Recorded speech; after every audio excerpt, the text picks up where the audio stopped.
Hello, welcome to the photo show. Yes, 4 weeks in a row we're getting there. I'm getting into the idea of doing the doc and swinging around through it all and that kind of stuff, so it's working pretty well.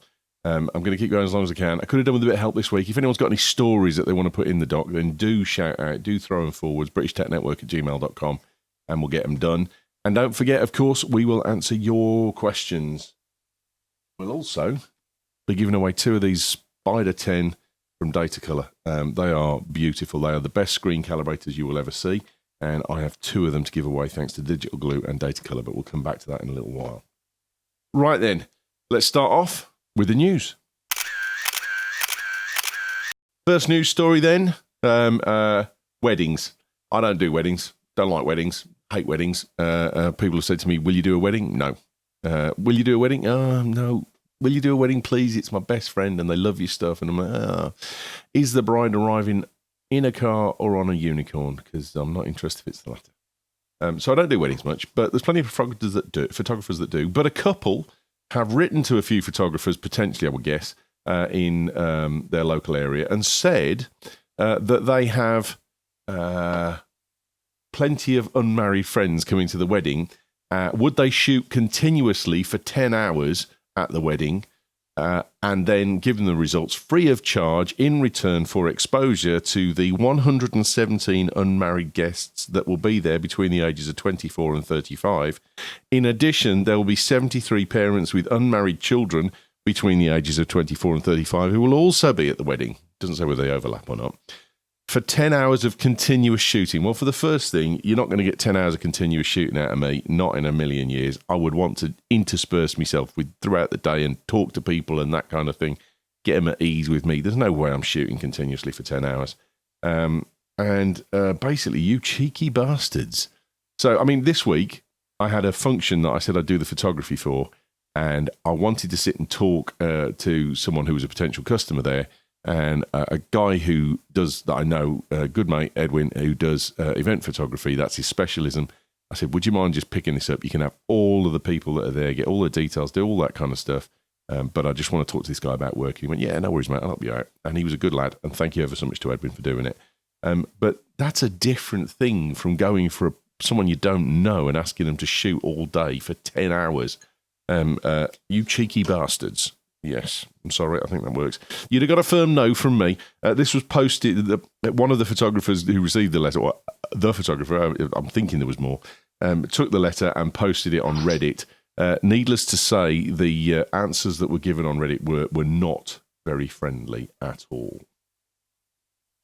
Gaga's in trouble. Oh, dear. So she went online. She's got a new song out. I've got to get this right, otherwise I'm going to get letters. Stupid Love. Now, apparently she doesn't want it released. It's not her bag. She's not having it up. So she said she didn't want it released, and then people started sharing it and spread it around on the socials. And she was getting a bit sick, and she said that, you know, people need to get paid for what they do and stop pirating it. Unfortunately, she showed this picture, which is 2 stolen images from Shutterstock. So in order to talk about a story for privacy, she stole 2 images from Shutterstock. Now, there is a bit of me that sits and thinks, maybe she did this deliberately to prove a point, but she did it either way. They're not hers to do. So there you go. Shutterstock found out and said, here's where you can get a licensed image of these copies of these fantastic photographs and use them legitimately. All her fans jumped in because she's got like 80 million followers on Twitter. So they all jumped in and defended her and said that Shutterstock were being pains in the arse. But a point was well made. Richard Nelson, who took the images, thank you for letting me use them. Richard, even though I didn't ask permission, I don't have to because it's reportage. We'll talk about that maybe next week.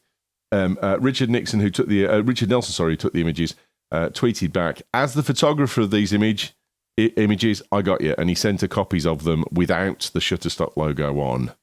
So, well done, Richard. Not taking it too seriously and not suing poor old Gaga.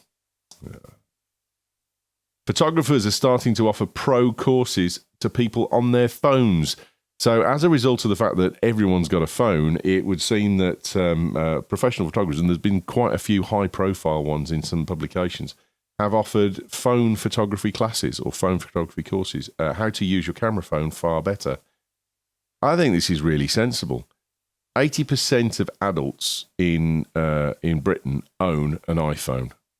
not an iPhone, a cell phone, simple as that. It's got a camera on it. It makes more sense to because that's a massive market. That's a huge market for courses potentially. And I go to a networking group on a Thursday, and I've been standing up with that networking group, and I've been giving them for the last 3 weeks. Here's a hint about how to make your cell phone pictures better, and I've got another 3 weeks to go on it. I said I'd do it over 6 weeks. I haven't had much feedback, but I think they like it, and why not? And I've given it away for free as part of me spiel at the networking thing. I should have bloody charged, shouldn't I? Never thought. But I think it's a sensible move. I'm thinking myself, actually, I'm going to do it because one of the things I'm good at is understanding how the phone works and how to get better shots and that kind of stuff. I could probably run out a day on this. Yeah, make a fortune. There's a picture from F-Stopper's Ryan Mentz proving that actually with a little bit of training you can make an iPhone hum, because that's an iPhone XS. Lovely shot, Ryan. I really enjoyed that. And there's a couple of others up on the website as well at F-Stoppers if you want to go and have a look at the story and make a note.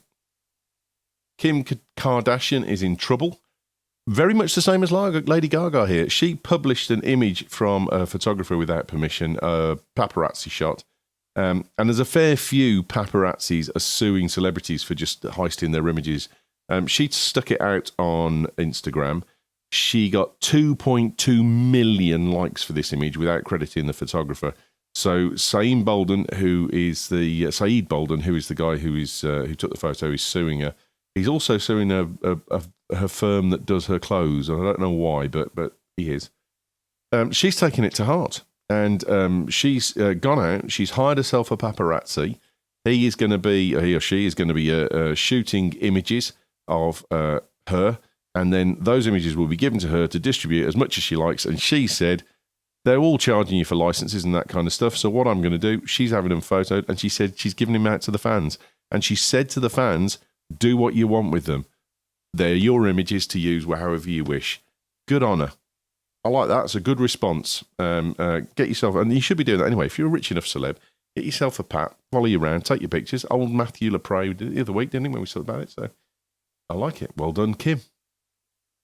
Other news story, cinema film is going to carry on. Kodak has inked a deal with 5 studios in Hollywood. Disney, NBC Universal, Paramount, Sony and Warner Brothers have all signed up to use their celluloid film for an unspecified period of time, for an unspecified amount of money, and there's no idea when it starts or when it ends or anything like that. So you will see films shot on film going forwards. That's not going to be a problem. Quentin Tarantino will be absolutely over the moon, I would have thought. Quentin, get some sleep tonight, mate. You're going to have to need it because you've got spools and spools and miles of film that you're going to have to do. Be interested to know how much film they used over that period of time, for the quantity and the physical length, enough to go to the moon and back, etc., and all that kind of stuff. That'd be good. I like that. And the last news story, Photoshop artist at Hexappeal went on Twitter, and she was, I don't know if it was for just a good idea or whether it was as a result of having been upset by an ex herself, but she's offered people, she will take your ex out of your image for $10 a time. Simple as that. Unfortunately for her, she got 800 replies almost instantly. That's good because that's $8,000. That's brilliant. To take out the exes from people's photos. She immediately responded by increasing the rate to $15 an image. Good girl. Make it hay while the sun shines and get your ex out of your photo. Plain and simple. Let's do the gear. Some lovely gear this week. Some really, really cool stuff. And a bit varied, actually. Not like the normal stuff where we've got camera stuff. There's no camera reviews in it. Well, there is, but there's no like DSLR reviews, which is kind of cool. First one then, I love the look of these. These are absolutely gorgeous. These are from a company called Moment, and they are a set of variable neutral density lenses, filters. And now we've got a question on neutral density filters later, so I'll answer that. But there are 3 sizes of variable filter that come from these guys, 67mm, 72mm, and 87mm. They come in 2 sorts as well, so you'll get 2 to 5 stops, which is ND4 to ND32, or 6 to 9 stops, which is ND64 to ND512, which is pretty dark. I mean, that's halfway to being able to shoot the sun, probably. What's really nice about these things is they're variable. So you're going to get one lens that fits on the front of your camera, and you'll have 4 stops here where you can go from ND4 to ND32, and it steps through ND8, ND16, and so on. A really, really good idea. I like it. I don't know how they're doing it, but brilliant. Well done to them. You do get a lens cap as well that snaps on the front, so you haven't got to worry about your existing lens cap working with it, which isn't bad at all. And they've also released a set of lenses to go on the Mavic Pro 2, which is really, really good. If you buy the DSLR ones, when you put the thing on and you're thinking, oh, I wonder which one it's on, as you look through your viewfinder, you will see a small bit of glass etch there that you can get rid of on the image in the post, but it'll tell you which filter you're actually rotating onto. I like it.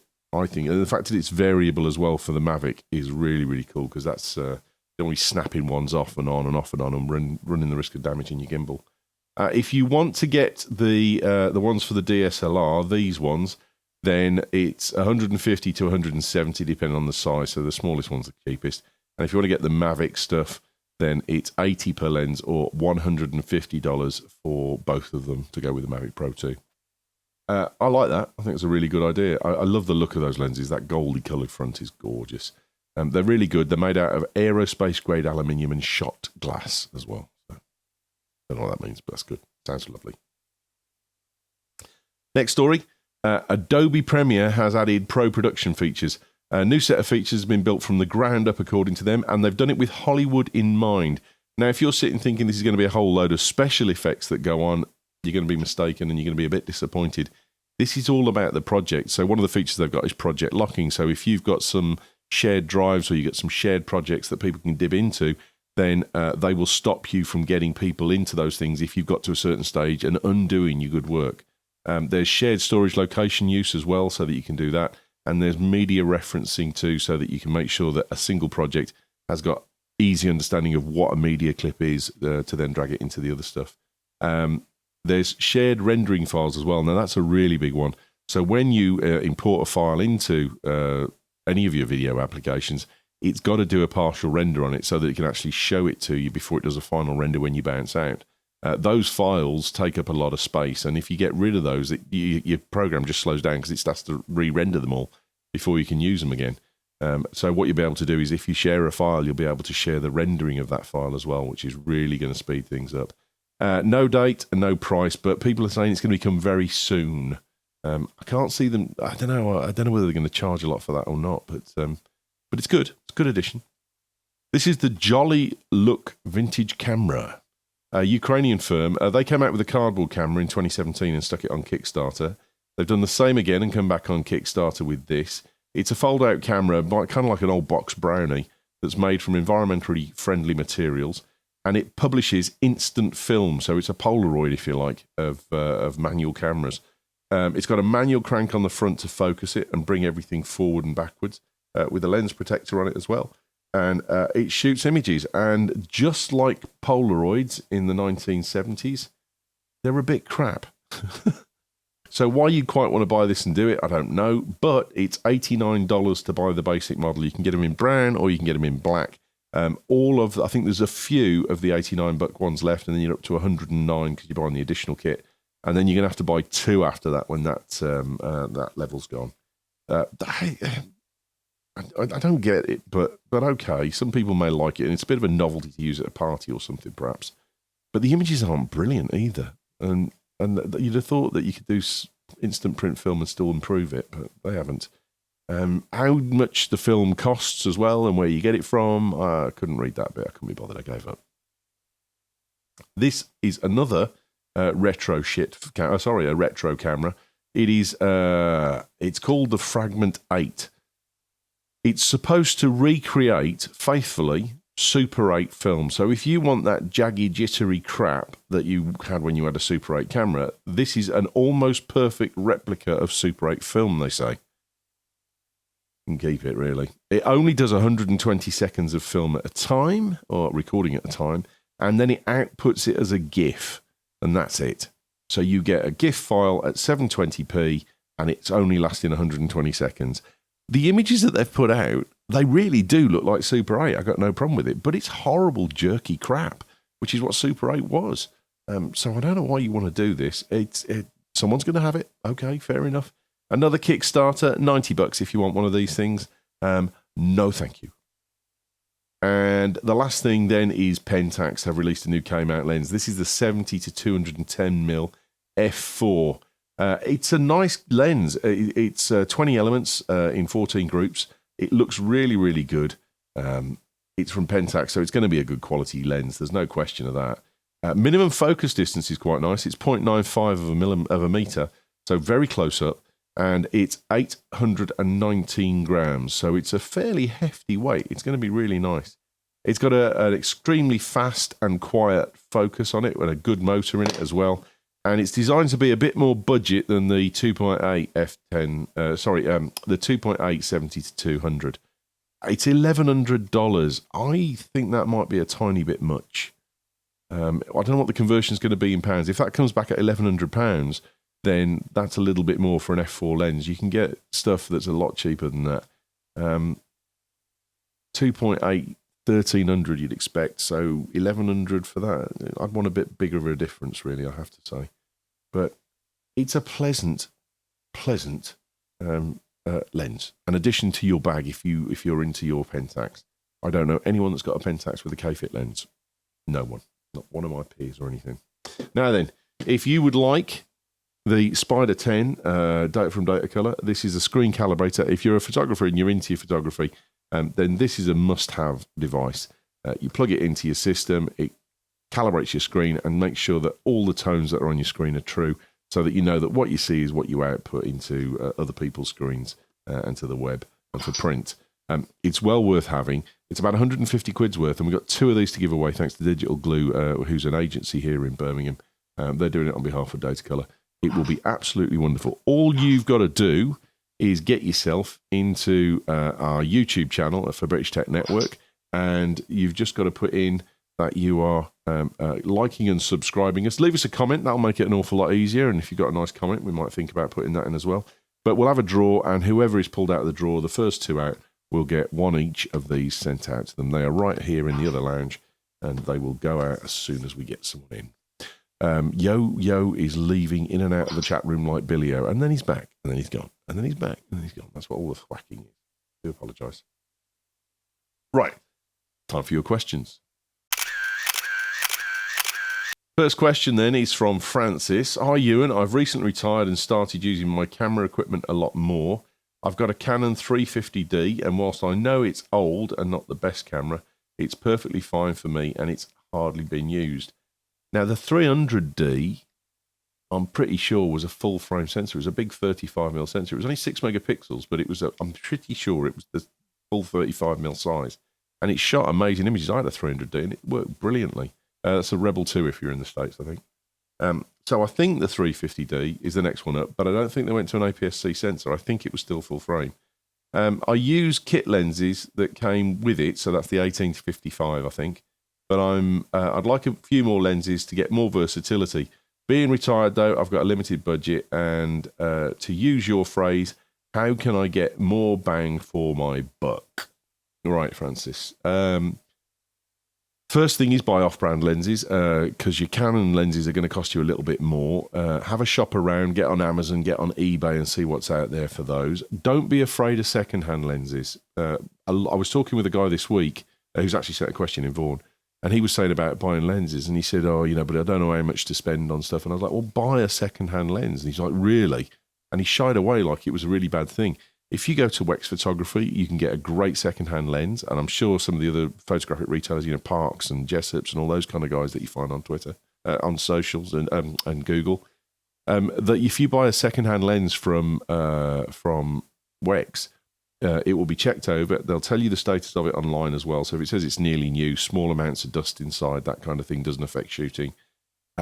You will get a 1-year warranty with it as well. So if anything happens, you've got peace of mind of the fact that for the first year, you can send it back, they'll fix it free of charge, or they'll replace it. Don't be afraid of the second-hand market, and don't be afraid of off-brand. If you'd have gone back a few years, 20 years, I remember buying a Centon lens. I couldn't afford one when I first started photography as a junior in the office up the road. I bought a Centon lens because I couldn't afford anything else, and it was £100 for a 70 to 300 millimeter lens. It was really. I'm going back. That would be 1985, something like that. So it wasn't cheap then, but the other lenses were way more than that. So don't be afraid of off-brand, and don't be afraid of buying stuff that's second-hand. eBay, I take a lot more care buying a second-hand item off eBay, but make sure you've got a picture of the glass so you can see if it's got a few specks of dust in it, or you can see if it's clean and clear, and make sure it looks like the person shot it on their lounge table. Don't buy one that's been shot in a photographic studio and looks too pristine, because it probably might, or it may not be actually real. But yeah, don't stay away from second-hand market. Second-hand market's great. Next question from Vaughan. Hi, Ewan. Thanks for answering my question the other week. I've got loads more, though. One at a time, mate. So what's the difference between a 16mm lens and a 35mm lens?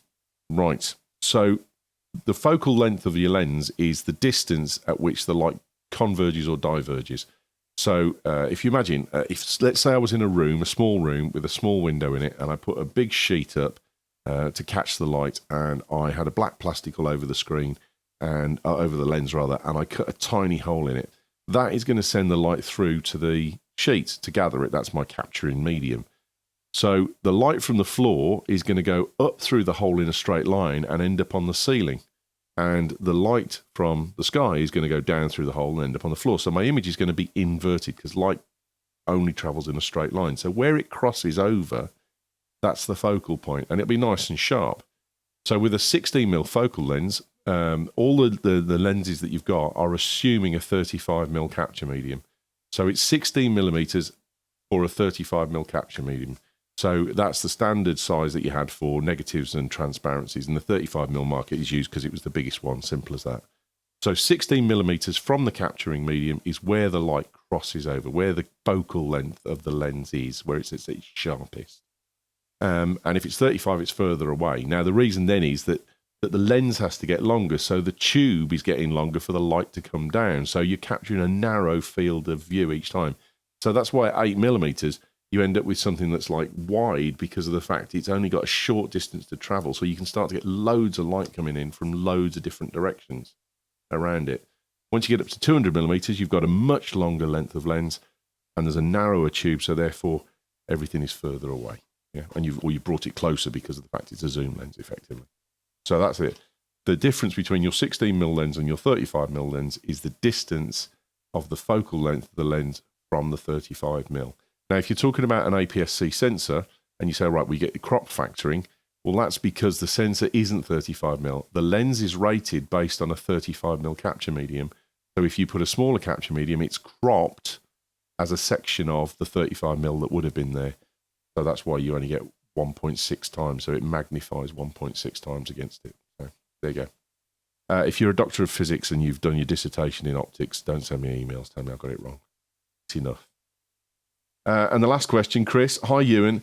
To get an ND filter, I get that an ND filter darkens an image, but what is the purpose of using ND filters on stills, and what's the purpose of using ND filters on video? I'd like an explanation. So an ND filter attenuates light, so it blocks the amount of light that goes through. It's just smoked glass, effectively. It reduces the amount of light that gets through and hits the sensor. Does it do anything to the light wavelengths? No, it doesn't. So you're not going to get more contrast. You're not going to be able to see reflections less because that's a circular polarizer. All it does is block light, plain and simple. So why do you want to block light in stills? Well, that's because you want to create a reduced shutter speed. So let's say you're out on a bright sunny day and you're next to a waterfall, and you take a picture of the waterfall, and it's okay, but the waterfall's static, so it's, you've caught all the droplets because you were shooting at a thousandth of a second. You get yourself an ND64 or something like that, and you shove it on the end. Now all of a sudden, it's really, really dark. So that means that you can have the shutter open for longer, and if you've got the shutter open for longer, you'll still get the same level of light and all that kind of stuff coming through that you had on the original image. So all the sun and the mountains in the background and all that kind of stuff is still going to be correctly exposed, but you're going to have more time for the waterfall to look like it's moving, and it shows more in the image. So That's why you do it. You just take it down so that you can get longer shutter speeds. Nothing else really, I suppose. And in video, one of the main reasons that you use an ND64 is because actually you want to reduce your shutter speed to 1/50th of a second, because that's the natural blur for people to watch stuff. So motion blur, that's the word I'm looking for. So motion blur is more natural at 50th a second. Now, if you go out on a bright sunny day and you stick your video camera on auto, it might be shooting at 1,000th or something like that, ridiculous speeds. Well, the problem is if you get higher degrees of motion, it'll look really stuttery because actually it's a load of still images that are really sharp being put together. With motion blur at 1/50th of a second, you'll get something that looks an awful lot more natural to the way that the thing's moving. So if you've got a drone, if you're flying low to the ground, it'll look really horrible unless you put an ND filter on it. Or if you've got someone who's running, or for example, it'll look far better with a neutral density filter on it because it'll take it to a 50th second. That's why you use ND filters. You can do graduated ND filters though. So if you were like Ian Lewis, landscape photographer who listens to this show and is a good friend of the podcast, then he would use a graduated ND filter, which means the top half is an ND rating and the bottom half is left open so that he can balance the sky and the foreground. Plain and simple. If you've got a question, send it to BritishTechNetwork@gmail.com and we will get it answered. There you go. 26 minutes. Supposed to do it in 30. Perfect. Have a great weekend. Enjoy what you're doing. Big show's going to be coming up at 8 o'clock. We've just done the Max show, which is really cool. And we'll have loads more fun. There's going to be a photo show next week. I promise. It's good. It's working. I'm getting the doc done. We're doing it at 6 o'clock. It's fine. Have a great weekend. Get out with your camera and do loads of shooting and send us some photos. We'll show some of your photos on here and showcase them, but make sure you give me permission. Have a great weekend and thanks for listening.